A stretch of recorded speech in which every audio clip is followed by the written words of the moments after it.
It's simple, really. Great stories with a good cup of tea. It's the Tea with Mike show.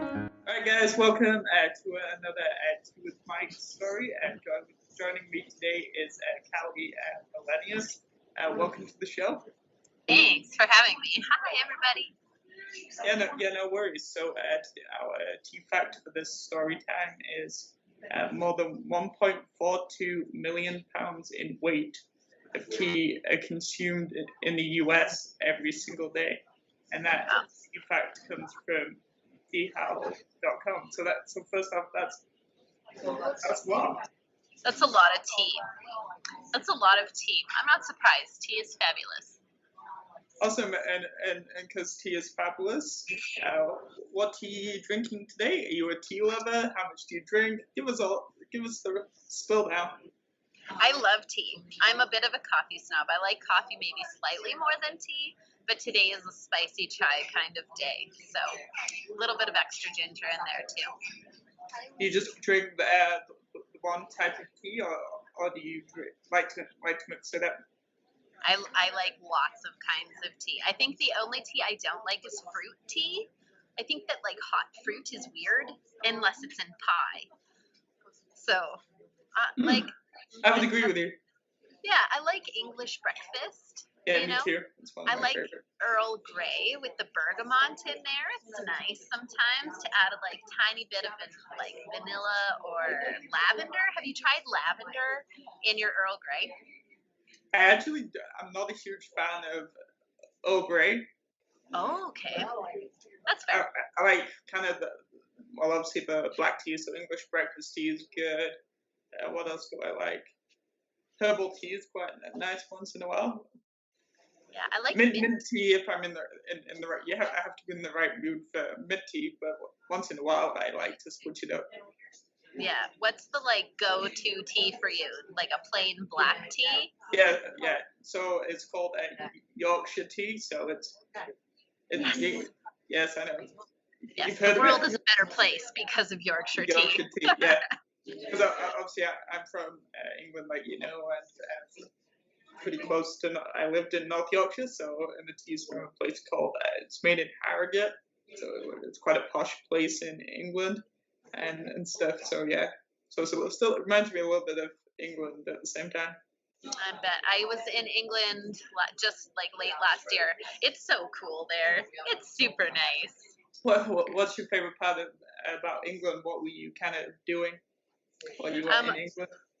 We went for a show. I do visuals for a band, and we had a show there. So I got to go. It was like a quick flyover. We had 2 days, and then we flew back. Long way to go for 2 days, but it was so much fun. I almost died crossing the street, and the food was awesome. It was very cool. I liked it a lot. Paddington Station, I think, was like a highlight for me, and getting to see Tower Bridge in real life and the Globe Theater. I got to touch the wall. Nice. Whoa! It was so cool. So did you have any expectations before you went? Obviously, because like anything in the world, we read a lot and that sort of thing. And sometimes in real life, it can be very different. Yeah. I don't think I got any surprises when I was in England. It was kind of what I expected, which was awesome because I expected it to be very, very cool. I think that Germany blew my mind.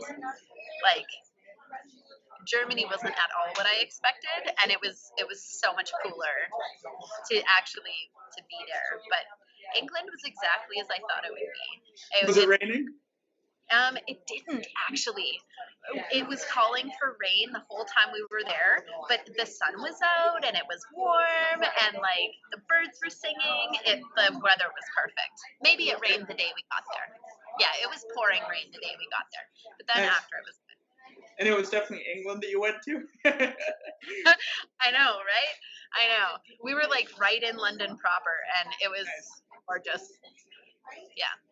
Awesome. So let's kind of start with. Do you want to kind of introduce yourself a little bit about you, what you do? Sure. So my name is Kalli. I am a projectionist and a visuals artist. I've been doing it for a long time now, but I started my company in 2016, so I made the full leap into entrepreneurship then. And since then, I've been doing festivals and concerts and shows. And just recently, I've been getting into filmmaking and documentaries and plays and theater, and just seeing how I can integrate the tech that I love into the art that I also love. Awesome. So in the kind of the different settings and environments. Yeah, just checking out how I can play with the visual environment in a different aspect. I'm used to doing music, so live visuals behind a DJ or behind a band, and you do that for so long. It's awesome. Like, I love it. It's also really nice though to see how the visual aspect can play into like a spoken word poem or into a play where nothing is said and it's all movement and dance, and how we can bring like moving images into that and integrate it nicely. It's been really cool. Because in one way, those are a little, it's a different type of environment. They're almost a little, they're fluid within them, but they're more of a controlled space versus doing projection is like a nightclub or for an outside festival when there's a lot more, it's a lot more busy almost, lots of things going on, that sort of thing. So it's a different type of experience.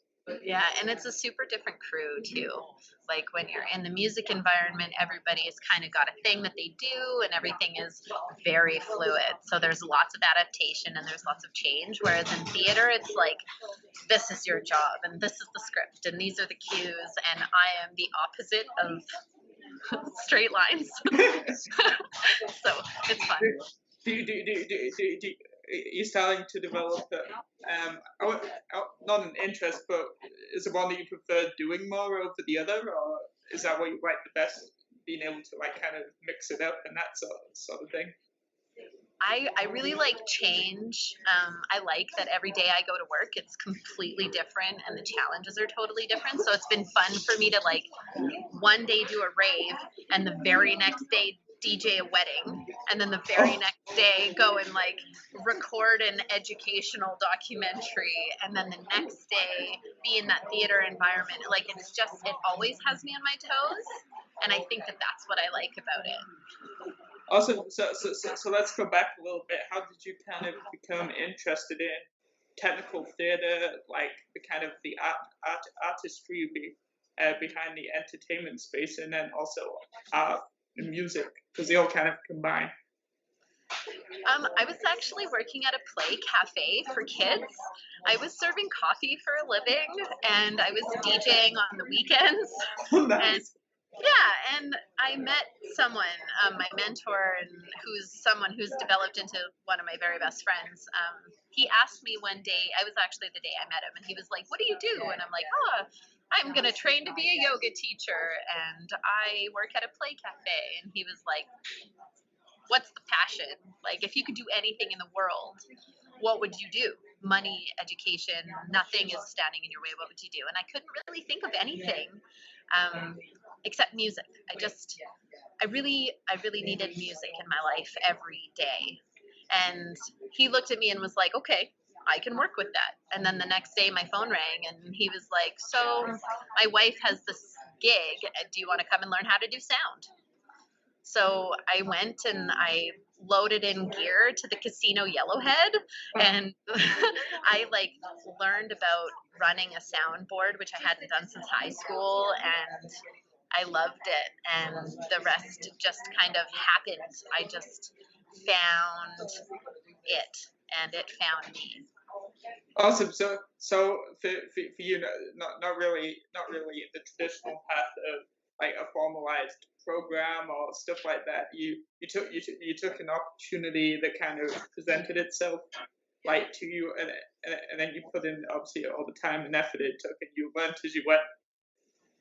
Yeah, I definitely learned. I learn well when you throw me into the fire, and I got thrown into the fire, and I loved it. I couldn't get enough of it. I changed my entire life. I quit my job at the coffee shop and I started DJing more, and I was doing sound more. And then I got to do this like crazy gig with Infected Mushroom. I got to help them build their animatronics on Okay. stage. And that was it for me. I was just sold. That was what I needed to do for the rest of my life. Everything else was secondary. I mean, next to my kids. My kids obviously come first, but everything else just fell away because this was what I was supposed to do.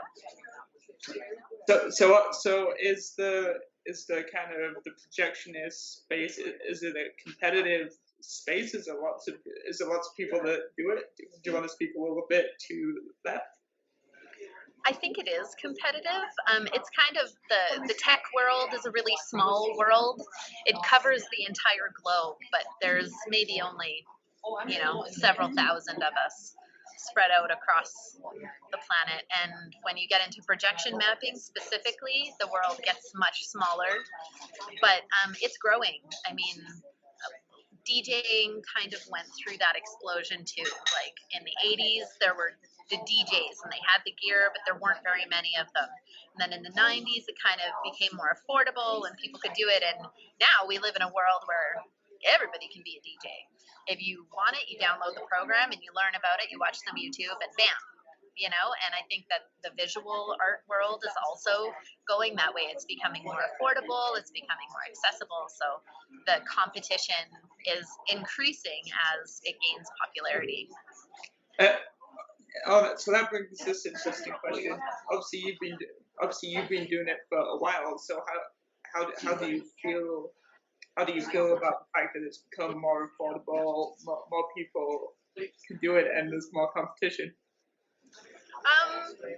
At first, it was really hard for me to get work. It's a male-dominated industry, and it's hard to get your claws in.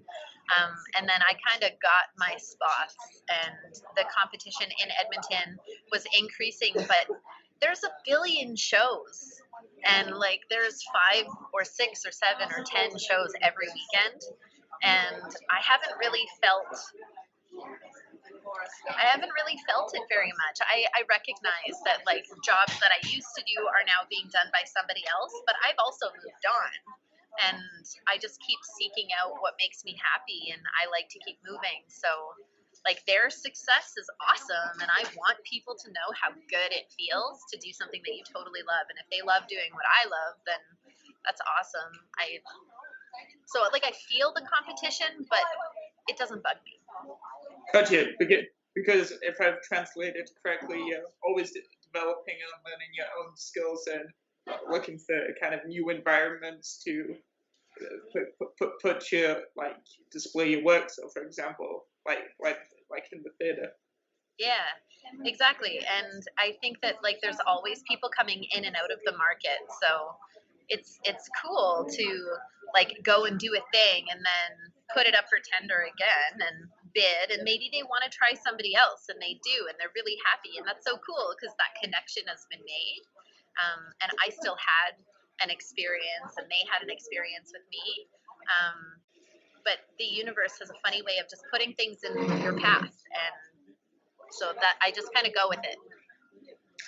So really, you're in a really good city for that in Edmonton, Alberta.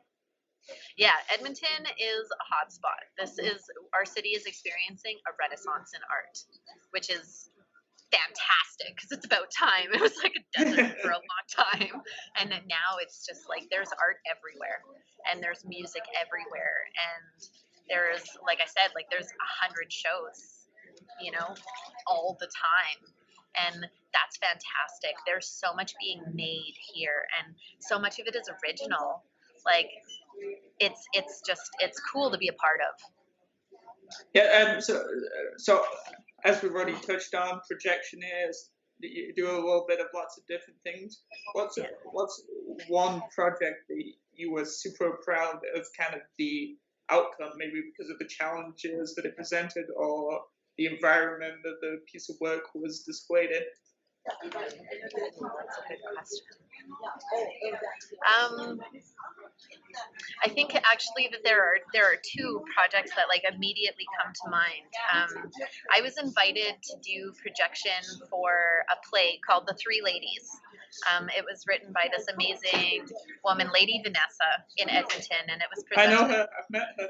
She is an amazing She's human. amazing, isn't she? She's an amazing human, and I was blessed to be invited to be on that crew. And it was my first time getting to bring like big projection into the theater and have it be an interactive thing. Like she and the crew interacted with my screens, and I was allowed to perform with them in that way. And the play was so powerful. It meant so much to her. It was about her healing.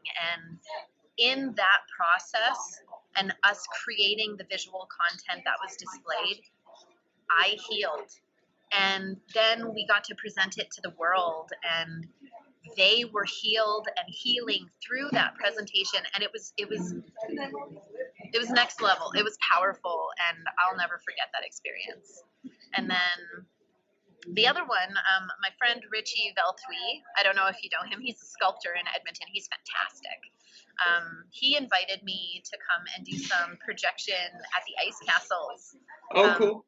Yeah, on their opening weekend. And projecting on ice is cool and hard, and being outside in winter with a projector and a computer is like challenging, and it was awesome. It was so cool because like children and seniors and people who are maybe not in the club scene or maybe don't do the theater thing, they got to see projection mapping live, and I got to talk to them, and they got to touch it, and they got to take pictures with it. And just seeing people enjoy it in that tactile, tangible, real world way, it was totally life changing. I loved it.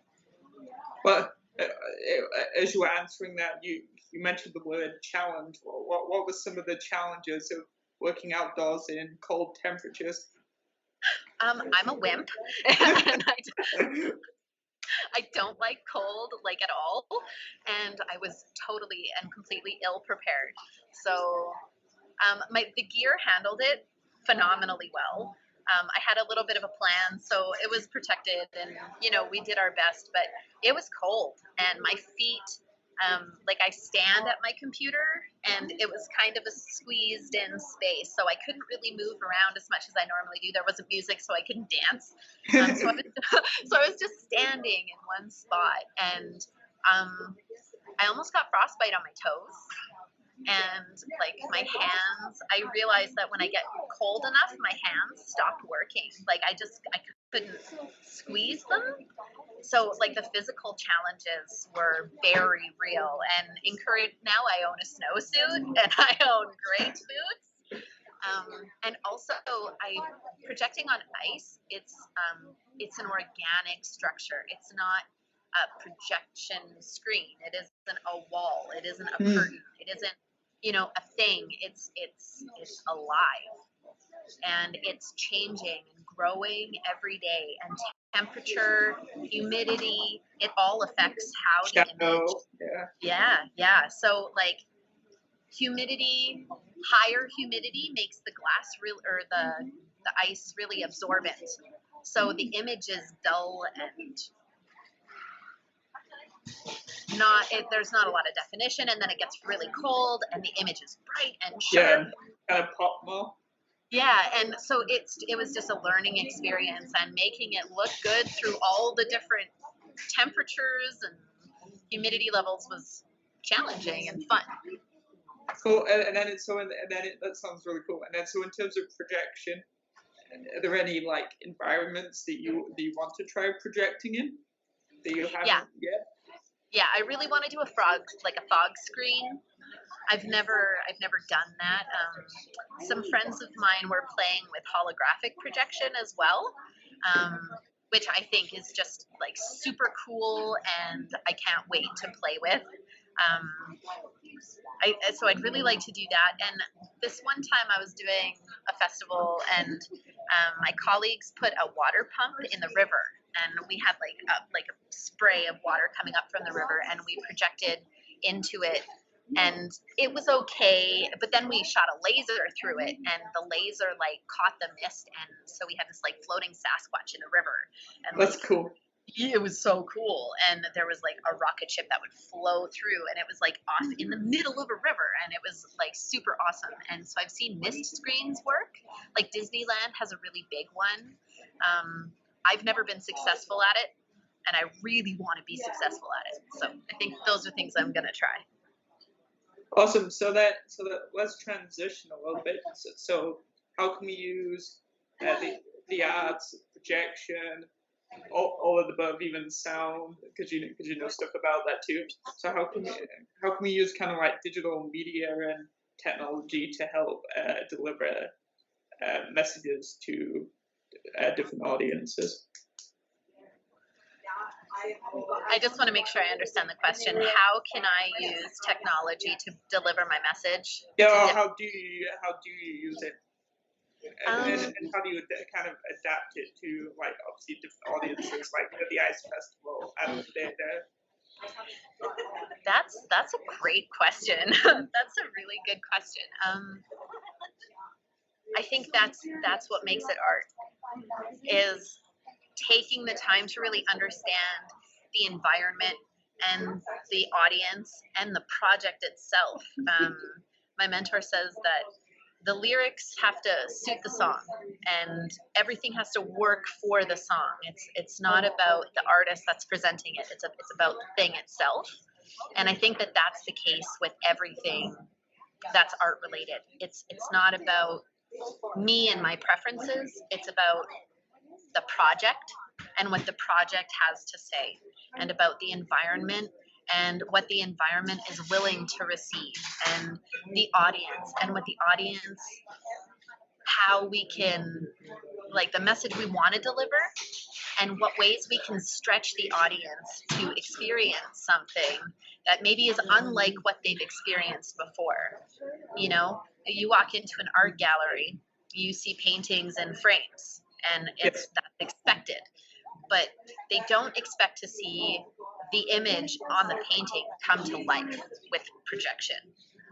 So, you know, and I think that that's the challenge, is finding the content that suits the message and finding the way to deliver it in a way that's cohesive and exciting.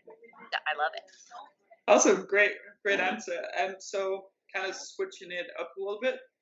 Obviously, in the entertainment industry in general, long hours are put into shows from the very beginning, even before the show, in terms of research, testing equipment, problems, etc., etc. So, how do you personally stay healthy in what's a tough industry to maintain health? Mentally and physically. That's another good question. I've struggled with it. It's hard to be healthy when you're on tour and you get up at 8 in the morning and you don't go to bed until 5. You know, and the only thing open is McDonald's. And yeah, it's hard. So I tend to pack healthy food with me. I make sure that I take like my vitamins and my supplements. I sleep as much as I can, and I make sure that I have a little book that I write in. So on those days where, like, I've had 38-hour days where you just go and you never stop, and getting a bathroom break is hard, let alone sitting down to eat a meal. And, you know, eating pizza 5 times in 36 hours with no sleep Yes. It's hard. It's hard to stay healthy, but I think you just make it a priority. You pack healthy food with you, and you remind yourself of all the reasons that you're doing what you do, and you catch up on sleep when you can, and maintain open levels of communication too. Like the mental health thing in our industry it's a real challenge, and a lot of people really struggle with it. I think that depression and exhaustion and fatigue are real challenges that are faced by everybody in our industry, like lighting techs and sound techs and stage techs, and the musicians, and like we all are dedicated to our craft, and we're all willing to put a lot of life to the side. So in show time, it's cool to push, but then on your downtime, you have to take time to meditate and stretch and eat well and rest and hydrate. Awesome. So, like, you do a lot of touring and traveling? Not as much as I'd like, but it's coming. Summer is a really good time for touring for me, and I'm blessed. I'm really blessed. I have a lot of opportunities to travel, and the more I get into my career, the more opportunities present themselves, which is great because I love it. And you have kids, right? I do. I have a son who's 7 and my daughter is 9. So obviously you're spending a lot of hours like working on your craft and away from home. So how do you balance the professional side of things with like family time? I make it. I have to make it.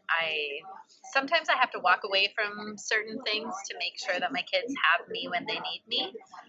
I'm really like most of my work comes evenings and weekends, which is pretty standard. So I get, it's typical. So I get to be home with them during the week, and I make sure that like I'm there for breakfast every morning, and I pick them up from school whenever I can. And it's not about the amount of time. I think it's about the quality of time. At least that's what I tell myself. And it's really hard though. It's really hard. And my kids had to sacrifice for my art, and I am forever indebted to them for that sacrifice. Awesome. And then so what's on the radar for 2020? This is a cool year. There's a lot of cool stuff happening. So I have The Cave coming up. If anybody's tuning in, The Cave is the first original French production in like 20 something years, and it's been built by a fantastic group of people, and the playwright is phenomenal, and it's an immersive experience. So come and check it out. So that's coming up in April, and we're kind of working on it up to then. And then after that, I do a lot of touring with broadcast media. I do live production for rodeos in the summer. So I tour on the professional bull riding circuit. And then I have a tour coming up with my Garden Sphere. So we're doing the West Coast, and I think we're going to hit the East Coast a little bit too this year. I'm hoping we get to see Europe maybe as well at the end of the year. There's a lot of stuff coming. Also, you're still doing Festival of Trees? I didn't get to do it this past year. Oh, okay. I was doing the Three Ladies, so I wasn't up there this year, but I'll probably be up there again this year. Awesome. And then so I guess sort of the closing question. So when you're not busy making art, when you're not spending time with the kids, etc., what do you do to, I guess, self-care and just spend a few moments yourself? What do you like to do? Do you like to eat chocolate and drink tea, or do you like to sleep, or yoga, any of those sorts of things? All of the above. All of the above. I love chocolate. I love tea. I don't get as much downtime as I'd like. My partner and I just opened the Nesty Egg, which is a small house concert venue. We have this amazing acreage property just on the edge of Edmonton. So we have 3.5 acres of land, and we've got like woods and trees, and we've got a big shop that we're turning into a large venue, and then we've got the house venue, and that's been consuming a lot of our time.